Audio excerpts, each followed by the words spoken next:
Good day, Solomon Secrets. How are you guys? Thought we'd chat a little bit about vision today and hope for the preferred future.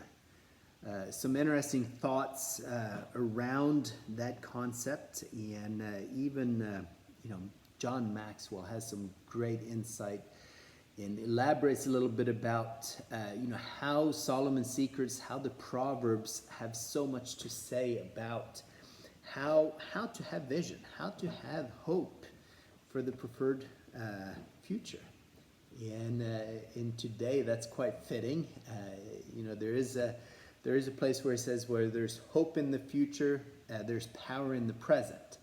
So in today's atmosphere, I think it's an important piece to keep in mind to think about. Just for a timestamp and a reference, a lot of people are concerned, worried about all this virus stuff, and it'll be interesting. A few months from now, you go back and listen to this, and you remember that people were concerned. But what does Solomon's Secret have to say about that? And it is interesting because it is a tremendous leadership lesson as well today, where like I said, John Maxwell has a lot to say about leadership. Obviously, one of the foremost authorities inside of the leadership realm in today's day and age. And he says leaders understand the importance of their minds, right? Their thoughts. And how that affects the future, right? Future of organization, future of teams. We learned yesterday and talked a little bit about as far as, know the state of your flock, Solomon's Secret says.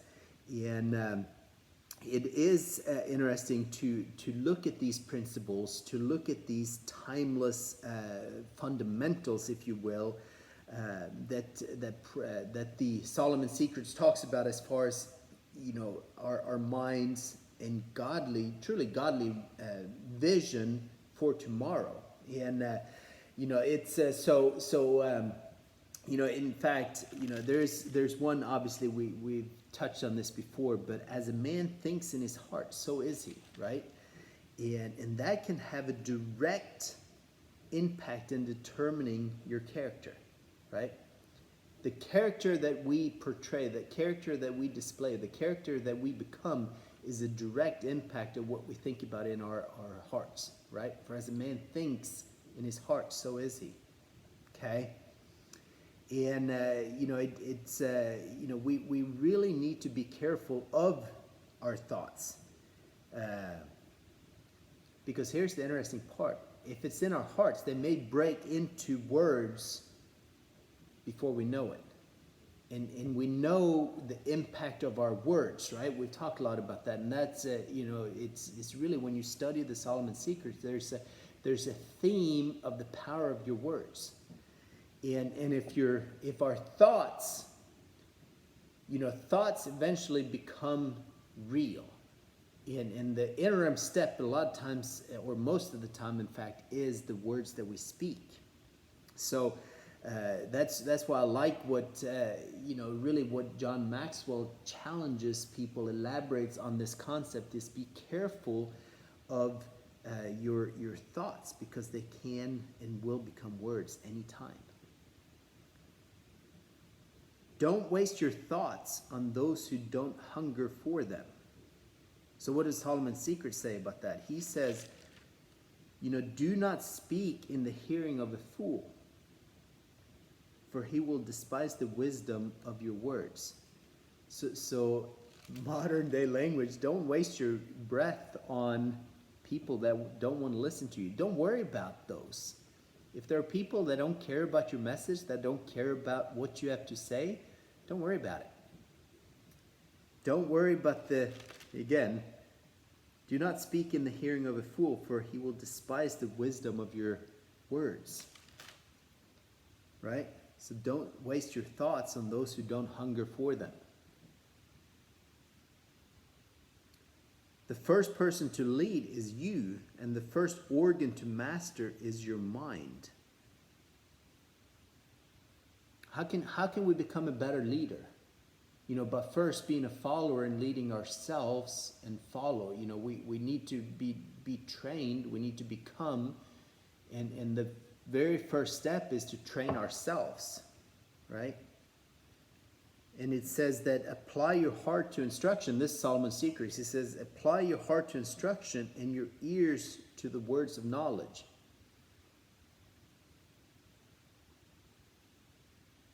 And it says, listen, for I speak of excellent things, right? What do we hear? What do we translate? What are we tuning into, right? Tune in your ears to words of knowledge. Because faith comes by hearing. So hearing comes by the word of God, right? So in Solomon's Secrets, that's part of the book.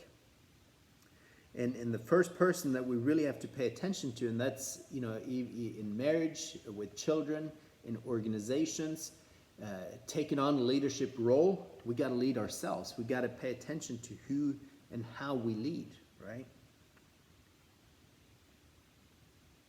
Don't let your mind drift away from God's truth and into vain envy.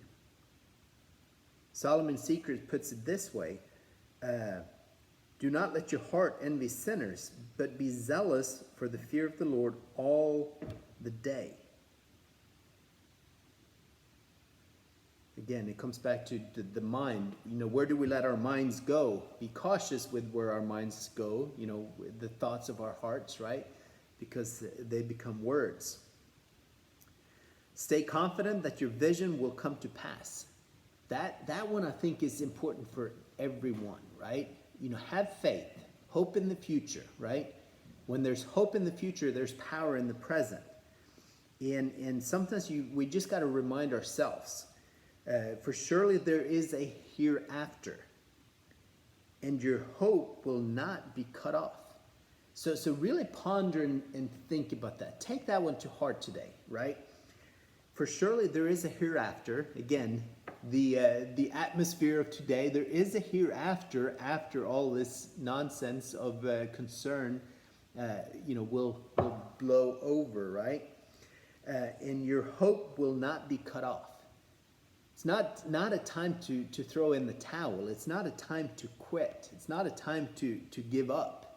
Because there is hope in the future. Stay confident. If you have a vision, if you have a dream, if you have a goal, you gotta keep your mind, you gotta keep your vision focused. Lack of vision, people perish, it says. And then lastly, kind of touch on this a little bit, but discipline our thoughts to remain steadfast in what you know is right. And Solomon's Secrets puts it this way. Hear, my son, and be wise, and guide your heart in the way. And that's where, again, hearing, right? Hear, my son, and be wise. Seek wisdom.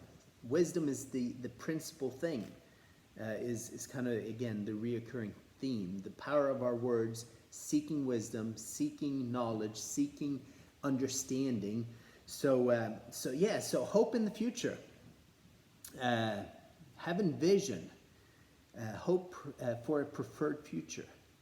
That's my what I thought we'd just touch on today, and I hope it gave you some hope that there is hope in the future. When there's hope in the future, it gives power in the present. So. Excited, looking forward to, glad that you joined us today on episode 10, and looking forward to chatting again real soon. See you guys.